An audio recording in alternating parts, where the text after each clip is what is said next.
যদি আপনার হাতে থাকে মাত্র 100 টাকা ভাড়া, তাহলে চলে যান সিলেট কোম্পানিগঞ্জ উপজেলার তুরুংছড়া। হ্যালো হোয়াটসঅ্যাপ গাইস, আসসালামু আলাইকুম। আমি মাসুম আছি আপনাদের সাথে। গাইস, ভিডিওর থাম্বনেল দেখে বুঝতে পারতেছেন আজকের ভিডিওটা কি নিয়ে। গাইস, আমি আজকে আপনাদেরকে দেখাবো সিলেট জেলার কোম্পানিগঞ্জ উপজেলার ভিতরে একটা ভাইরাল জায়গা। সেই জায়গাটার নাম হলো তুরুংছড়া। অনেকে এই জায়গার মধ্যে আগে আসছে, কিন্তু আমি কখনো আসিনি, যার কারণে ভাবলাম আজকে আমি ওইখানে যাব এবং ওইখানে গিয়ে আমি ওই জায়গার দৃশ্যগুলো কেমন, ওই জায়গাটা কতটা সুন্দর সবকিছু তুলে ধরবো আমার এই ভিডিওর মাধ্যমে। তো গাইস, তুরুংছড়া যাওয়ার জন্য আমরা একটা বাইক নিয়ে নিলাম, কারণ ওইখানে যেতে হলে অবশ্যই বাইক লাগবে, কারণ এত চিপা চাপা রাস্তা যেখান দিয়ে একমাত্র মোটরসাইকেল বাদ দিয়ে সিএনজি, অটোরিকশা এবং অন্যান্য যে গাড়িগুলো আছে সেগুলো এই রাস্তা দিয়ে কখনোই যাবে না। গাইস, আমরা বাইক দিয়ে দেখেছি ওই তুরুংছড়া, জানি না জায়গাটা কতটা সুন্দর, আমি এর আগে কখনো ওই জায়গায় যাইনি। তো এখন ফার্স্ট টাইম আমি ওইখানে যাইতেছি। দেখুন, আমরা এখন একটা জায়গার মধ্যে আছি বর্তমানে, এবার অন্ধকার, চারিদিকে শুধু বাস যারার বাচ্চা, যার কারণে একটু অন্ধকার। আর গাইস, যারা এই তুরুংছড়ার মধ্যে আসবেন তারা অবশ্যই এই রাস্তার মধ্যে যে মোড়গুলো আছে এই মোড়গুলোকে দেখে শুনে পার হবেন। এর কারণ হলো এই মোড়গুলোর মধ্যে কিন্তু বেশিরভাগ অ্যাক্সিডেন্ট বা দুর্ঘটনাগুলো হয়ে থাকে।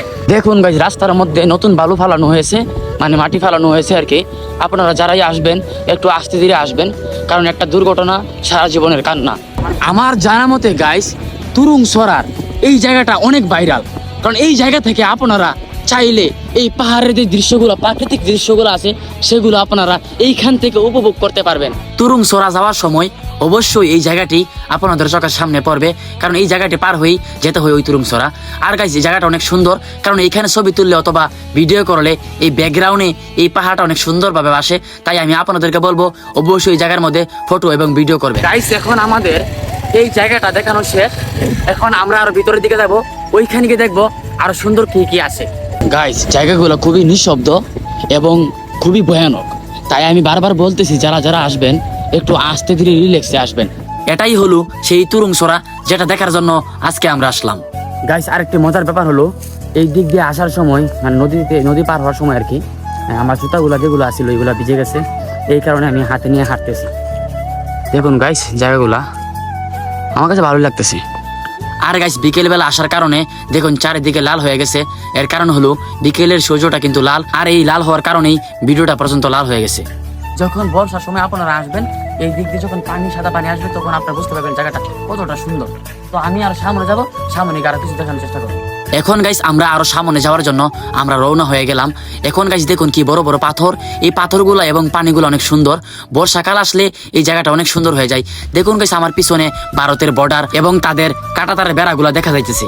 এখন গাইস, এইখানে আসার পর একটুখানি জায়গার মধ্যে পাইলাম পানি, যেখানে মানুষ গোসল করতেছে। তখন এইখানে ভাবলাম আমি হাত মুখ ধুই। তাই গাইস, আমি আমার মন মতো করে আমি আমার হাত পা, কাপড় চোপড় সবকিছু আমার মন মতো করে ধুইলাম। এখন গাইস দেখুন এক ব্যক্তি এইখানে গোসল করতেছে। দেখুন গাইস, কতটা পরিষ্কার এই জায়গার পানিগুলা, অনেক পরিষ্কার। গাইস, আমি বর্তমানে একেবারে বর্ডারের পাশে, একবার বর্ডারের কাছে আছি। সোজা হিসাব আমি একেবারে বর্ডারের কাছে এই মুহূর্তে আছি। আমি যদি আরেকটু সামনে যাই তাহলে যে কোনো সময় যে কোনো মুহূর্তে আমাকে ঠুস করে মেরে দিতে পারে। এর কারণ হলো বাংলাদেশ এবং ভারতের সম্পর্কটা বর্তমানে কতটুকু খারাপ সেটা আপনারা বুঝতেই পারতেছেন। তো যতটুকু পারছি আমি আমার ক্যামেরার মাধ্যমে এই জায়গার সৌন্দর্যগুলো তুলে ধরার চেষ্টা করেছি। আমি যতটুকু পেরেছি এই সৌন্দর্যগুলো তুলে ধরার চেষ্টা করেছি। তো গাইস, আজকে ভিডিওটা এই পর্যন্ত। যদি আমার ভিডিওগুলো আপনাদের কাছে একটু ভালো লেগে থাকে তাহলে অবশ্যই শেয়ারতে পাশে থাকবেন। ধন্যবাদ সবাইকে, আল্লাহ হাফেজ।